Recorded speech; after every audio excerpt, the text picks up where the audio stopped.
Hey there, and welcome back to the Divorce Planner podcast. I'm divorce prep coach Alex Beatty. You know what nobody warns you about? How divorce completely messes with your body. You're stress eating, you can't sleep, and you have zero energy for anything, including taking care of yourself. It can be so tempting to overindulge during this time, but here's what I've learned. Being mindful about food and fitness actually helps you build strength and resilience, two things you desperately need when you're going through a divorce. Today's guest, holistic nutritionist Jenny Jiles, and I talk about how to beat stress eating, getting your energy back, and how to actually take care of yourself when everything in your life feels chaotic. No complicated diets or unrealistic expectations, just real strategies that work when your life is turned upside down. If you've been ignoring your health while dealing with a divorce, this conversation has tools that'll help. Let's dive in.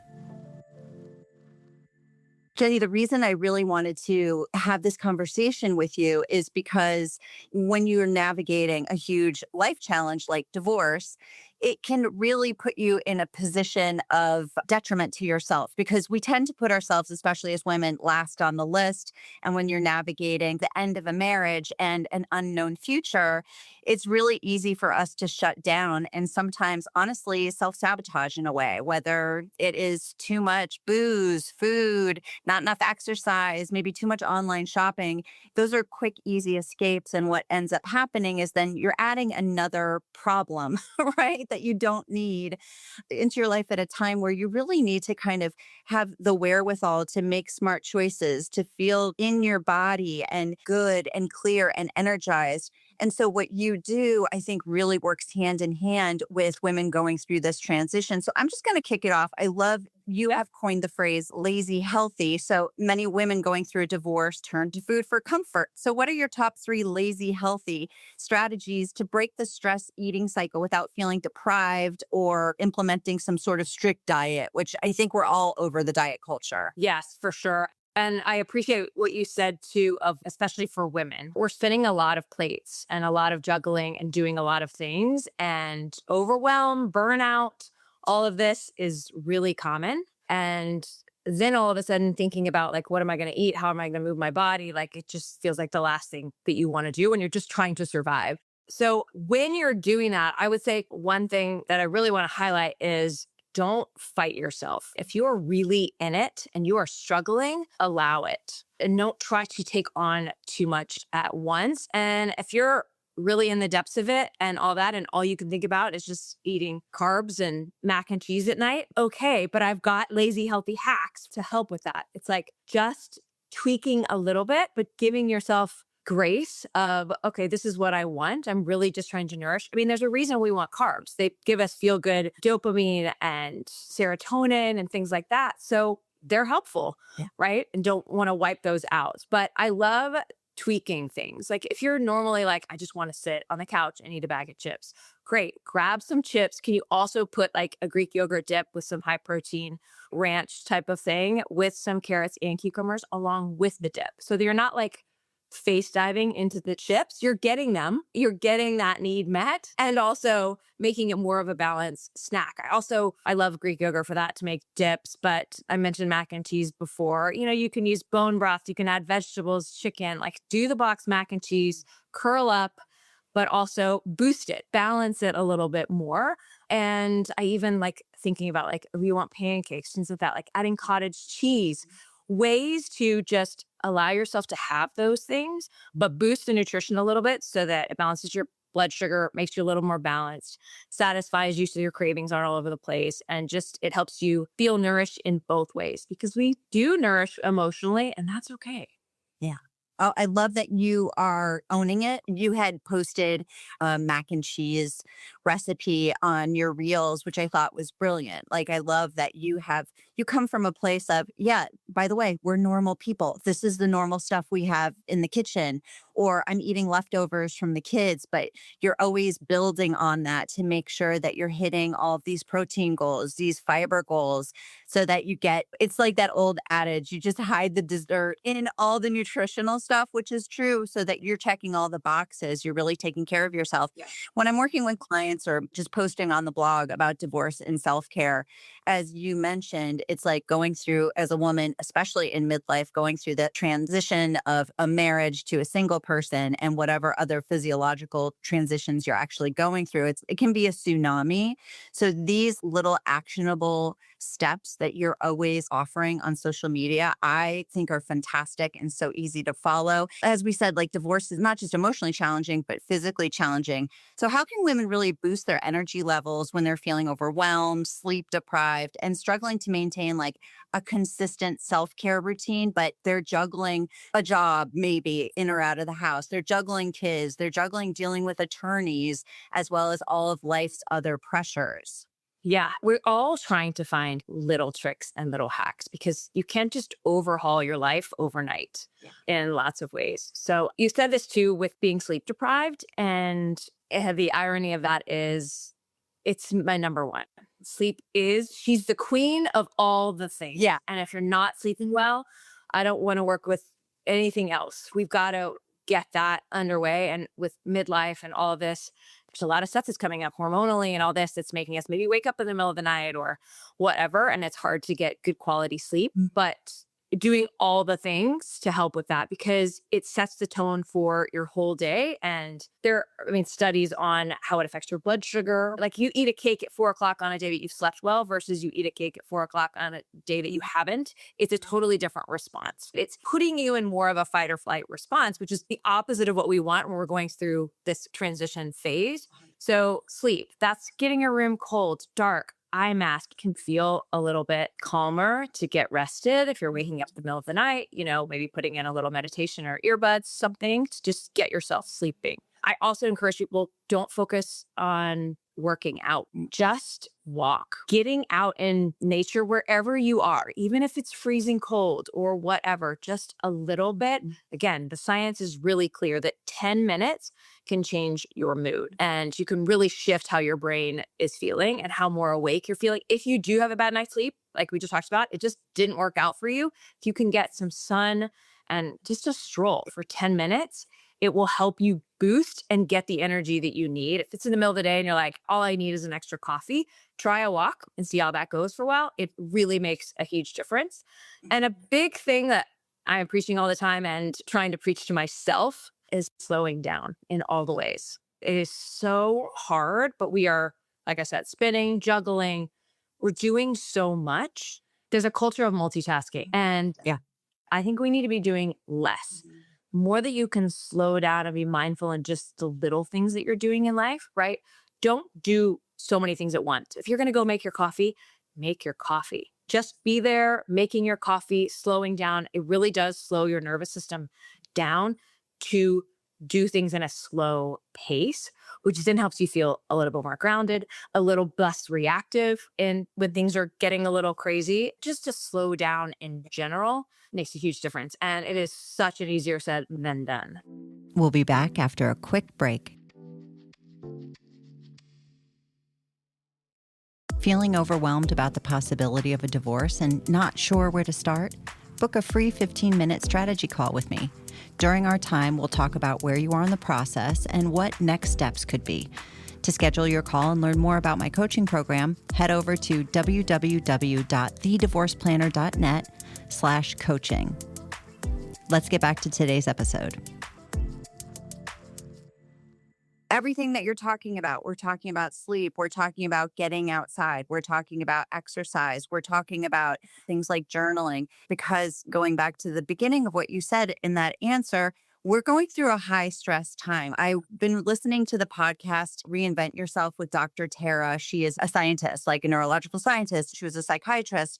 And I was listening to a 2-part episode all about how stress affects you physically and exactly all the points that you're hitting. What happens to the body when we're not getting that sleep, when we're completely in this survival mode at all times, the cortisol production in our brains also gets jacked through the roof. Yeah. And that means the body is continuing to sustain this high stress survival mode. And the only way to kind of slow that stagecoach that's running amok, which affects every aspect of your life, your mental health, your physical health, the choices you make financially and otherwise, you being able to show up not just for yourself, but all the other people in your life is all linked to doing these things. You're right. We're not physiologically meant to be operating at full capacity all the Yeah. time. I was at Apple yesterday and having some glitches with my display, and I had it my computer for 2 years, and he said, "How often have you turned it off?" And I was like, "Oh, you turn it off at the end of the day, you know?" And he was like, "Yeah." He was like, "You basically just had your computer," because he knew I was a nutritionist. He's like, "You basically had your computer awake for 2 years. Obviously, it's going to start breaking down," which is what's happening to us, right? We're just in full like go, go, go all the time. And that podcast is great. I also love Gabby Bernstein has a book. I did it so many years ago, maybe even while I was going through divorce, called May Cause Miracles. And the reason I love it is because it's a 40-day thing. It's a journal prompt and like actionable steps. I love that. Like a way to really center and reset. Something like that is great too. Yeah. That's a great tip. I'm going to definitely check that out. I love those programs that you can do over a specific period of time. I know you actually offer something like that, which I'm going to get to towards the end, that I'm so excited because I'm going to be doing it.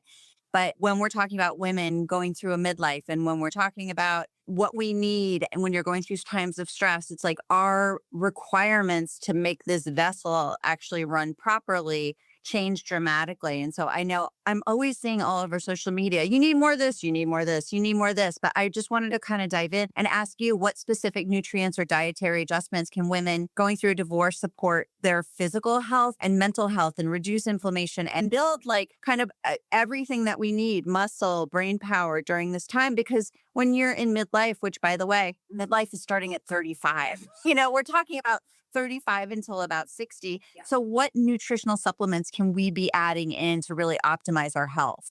Vitamin D, that also goes along with the sunlight, but like you can get that from egg yolks and fatty fish and things like that. But we're usually deficient, and it's a good one to have because it's good for immune system, also good for your nervous system, also good for bone health for this midlife time period. Also, magnesium is a big one because, again, along with what we're talking about, it helps calm nervous system. It helps you get ready for sleep, helps you sleep better. There's different variations of magnesium, 3 and 8, which is great for brain health, which is great too. But glycinate is usually what I'm recommending to people because that's the one that's calming, and usually encourage that maybe before bed or something like that. B vitamins are also good for overall mental health. And if you're someone who doesn't eat a lot of meat or doesn't eat a lot of fish, you really want to make sure that your B vitamins are top priority because it makes a big difference. And sometimes people will see that. They start upping their vitamin D, vitamin B, and their magnesium, and you feel a little bit more centered and a little more grounded. And then that's kind of like my basic ones. And then, I mean, I love a good probiotic. I like seed. That's a great one. Omega 3s, again, we all need that, but just eat more salmon and Yeah. things like that. So I want to also talk about this subject of when you're a woman midlife going through a divorce. And as I said at the top, it's like really easy to shut down, to also too much of a good thing is a bad thing, overindulge because your life is up in the air and you feel uncertain. And so one of those things can be either you can start overindulging maybe in food, or maybe you're under eating.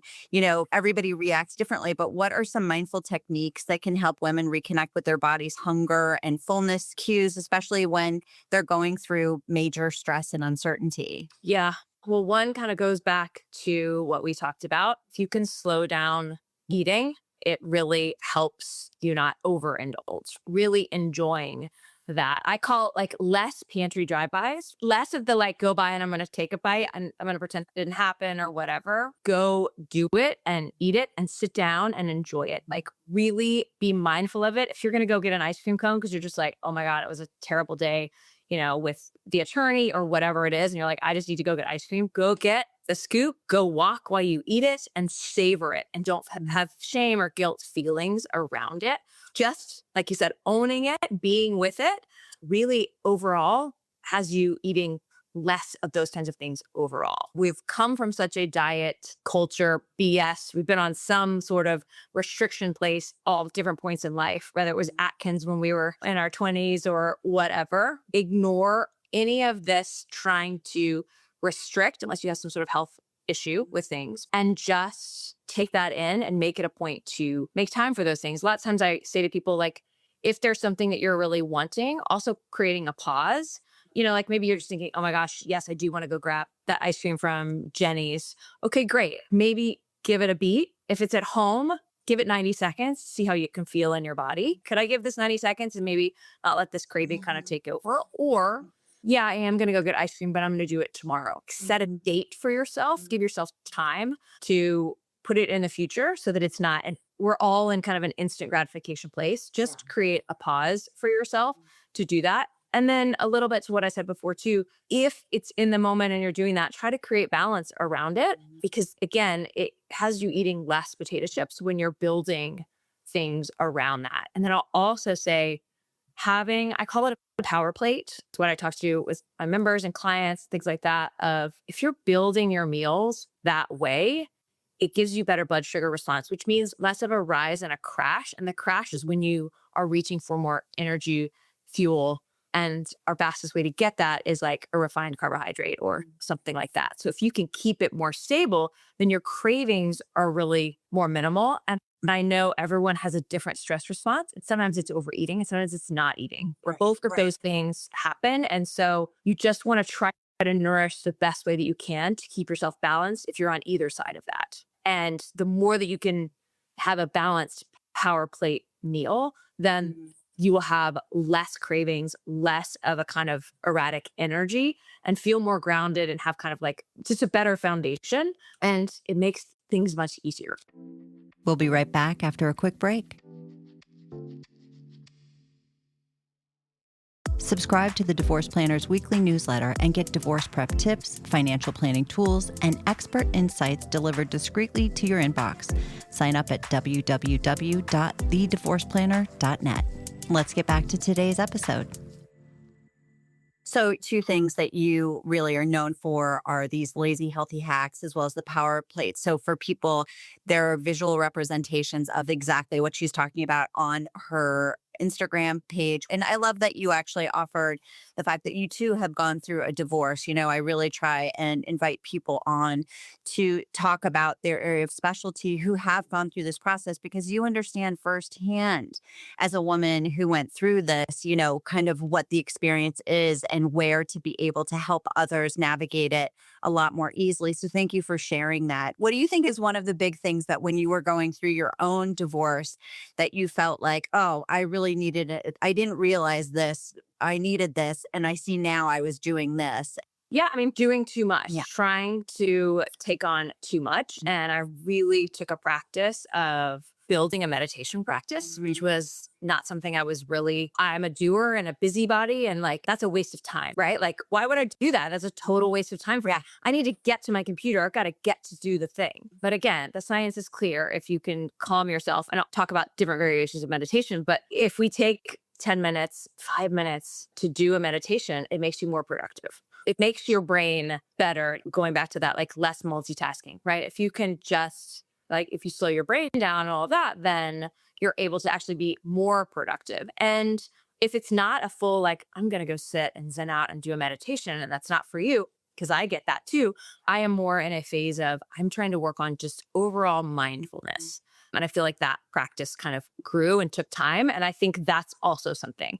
Everything takes longer than you think it's going to be. Yeah. So just know it, accept it, and just know that soon you will look back and whatever it is will be in the past. It will be in the past, but don't obsess over, oh my gosh, things are never going to change. It's never going to, right? Like it will. Just give it time. Things do happen. And to really work on this mindfulness piece of doing everything a little bit more intentional. And I think there's benefits too of a divorce in some ways of kids' schedules, because you end alone time schedules, you get time to reset and bring that energy back in, whether it's for yourself, for your kids, all that. Really try to think of, I had a huge gratitude practice and meditation practice that really got me through. And again, it was a practice that I was following like a book, and that really helped me. And I had to write things like, I'm grateful, and the depths of just the shittiest times, right? Where I was like, no, I'm actually really grateful for this. And I'm really grateful for this. And it helped me. My ex-partner and I have like such a good co-parenting relationship. And I really believe that had a big piece of it. I think that's wonderful. And I completely agree. And thank you so much for sharing that insight into your own personal experience. The science is there when you're practicing gratitude. It can be one small thing a day. You're actually building resilience and you're building strength. And those are things that you need when you're going through a big life change. What I love about what you were just saying, Jenny, it's true. It's something I'm always discussing, across social media platforms and with my clients is divorce really becomes an opportunity to have some deep introspection and really put yourself on the path to lead the most authentic version of your life, right? You're coming out of a phase in your life where things haven't been working, but it's also possibility. It's also about being able to tap into, well, who am I now? What brings me joy? How am I feeling about myself? And if those things aren't operating on a level that really reflect my values and my intentions, now's my opportunity to course correct on a really big way. Yeah. And when you're talking about things like meditation, when you're talking about things like gratitude, when we're talking about things like nutrition, but also embracing we're real people. I got mac and cheese in the cupboard, or I've got a leftover English muffin from my kids' breakfast this morning, building on that, which is what I love about your coaching style, about the way that you teach nutrition and how you work with clients and how you work on social media. It's like, it's not, hey, we're going to start from scratch. Go get a new pair of Lululemons. Really, like, go to your closet. What do you have? What's in the pantry? That's what we're working with. So thank you for doing that. But even going back to the meditation and all that stuff, these are things that have been around for thousands of years. They're very simple. And when we do what you said, which is to slow down, to be more present in the moment, which takes practice. How do you do that? Meditation is actually teaching your brain to focus on now. And just Jack Cornfield, who's this god in the in the meditation world, in the mindfulness world, he always says it's bringing the puppy back. It's like when your attention starts to go, and it's the same thing with your diet. It's the same thing with your exercise. These are ongoing things. Nobody has it perfect all the time. I love that you said that. Yes, because it is true. It is not, there is this false belief, again, because diet culture believes that that's going to be the case, right? Like, do this diet for 30 days, get whatever result or outcome it is, and then you never have to think about it again. That is not the case. This is something we have to think about. We have to think about how we're going to nourish and take care of our bodies forever. And Jerry Steinfeld has a great quote, and I'm going to butcher it, but he said, find the torture that you're most comfortable with and do that.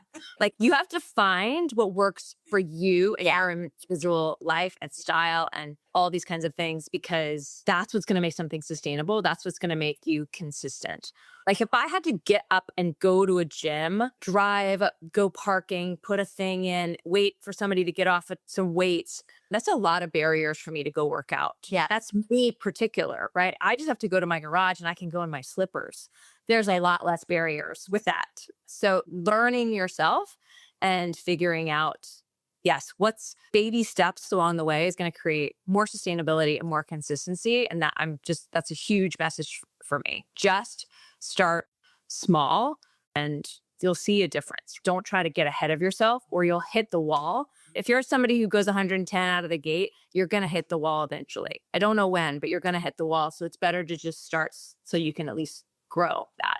I 100% agree with you. And I think it goes hand in hand with what we were talking about earlier, which is like give yourself kindness and grace through this as well. It's like there is no perfect, there is no what's right for you. It's going to be different than what's right for other people. And it's a good segue to two things, which one is financially, our lives change dramatically when we go through divorce. It just is. It's a fact of life. You're going through either like a two income household that now is a one income, or perhaps you've been a stay at home parent. I'm here for my stay at home moms. I love to help you transition at this time, but I know your financial realities. And I know that we need to like figure out how to do things in a much more budget conscious way or zero budget way, which is like even what you're talking about. It's like getting out for a walk is doable. You don't have to go to a fancy gym to do this shit. Go to Facebook Marketplace. I got a pair of two hand weights, $20. You don't have $20? That's okay, because I've seen them for free too.